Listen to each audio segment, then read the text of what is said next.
Let me now turn the podium over to His Excellency, the Prime Minister of Pakistan, Mr. Imran Khan.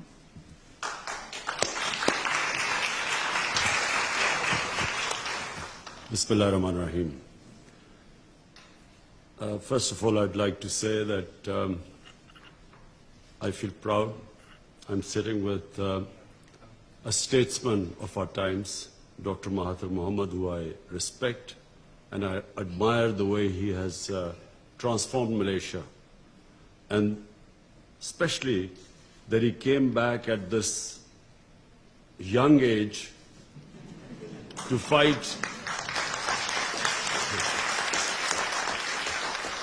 corruption.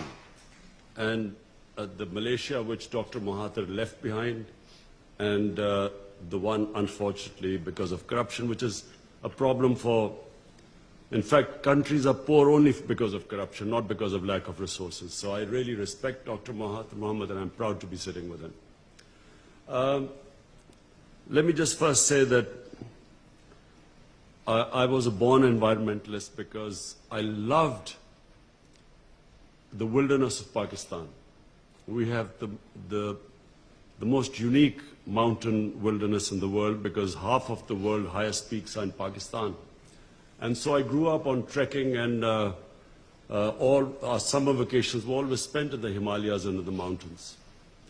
And in time I saw, with a lot of pain, our forests dwindling, and our forest cover each year was reduced by a mixture of corrupt politicians who connived with the timber mafia. And, you know, when Dr. Mahathir quoted the figures of the Malaysian forest cover, I'm embarrassed to say we are left with one of the smallest percentage of forest cover in Pakistan. So when my party won an election 6 years ago in the province of Pakhtunkhwa, we decided that we would do something which no other Pakistani government had ever done.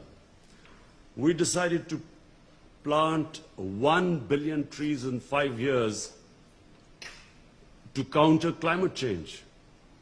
Because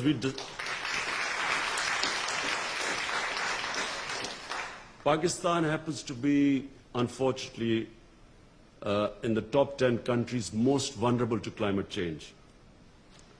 The water, 80% of the water in our rivers comes from our glaciers.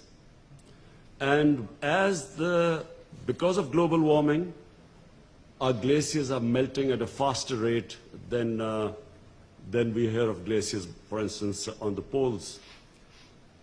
In fact, the Swiss Prime Minister was telling me that their glaciers are also melting, but in Pakistan and India as well, Himalayas, Karakoram and these big ranges, the Hindu Kush, the glaciers are melting at a faster rate. So the only thing we can do, because Pakistan contributes hardly anything to emissions of greenhouse gases. The rich countries who are really responsible should really help countries like Pakistan and other countries which are now trying to compensate for the damage done by these greenhouse gas emissions. So this global warming affects us, and if as the glaciers keep receding, the whole, not just the Indus Basin, but the two great river systems, the Ganges Basin in India, the future for hundreds of millions of people is going to be affected. So we tried our best. In a province, we planted 1 billion trees. No one thought it would be possible. But we used a unique method, and I must commend our team, which was involved in this planting of 1 billion trees. We enlisted local communities, women who would be living in mountain areas. We paid them money to grow nurseries. And then young men also living in mountain communities, we hired them as guards to protect as the saplings grew. So it was one of the most successful campaigns acknowledged by WWF, by World Economic Forum, by Bond Challenge. We planted 1.1 billion trees in 5 years.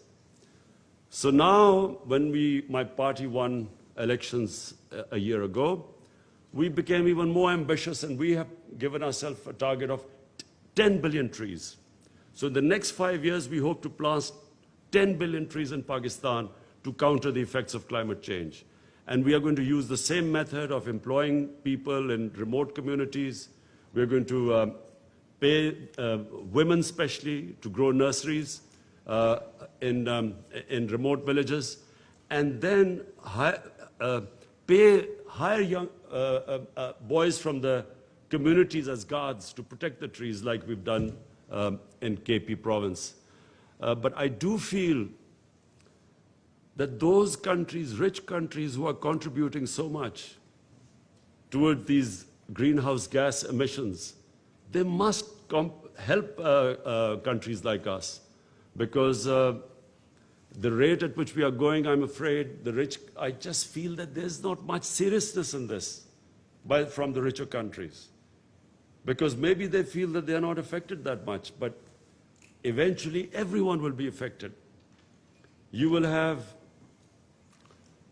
refugees because of climate change. And already we see this refugee crisis and in Europe, people trying to get into richer countries. The problems the United States has with people coming in from the south. So this is only going to grow, and that's why the world as a whole must tackle climate change. And they must deal with it with much more seriousness than we see right now. Thank you.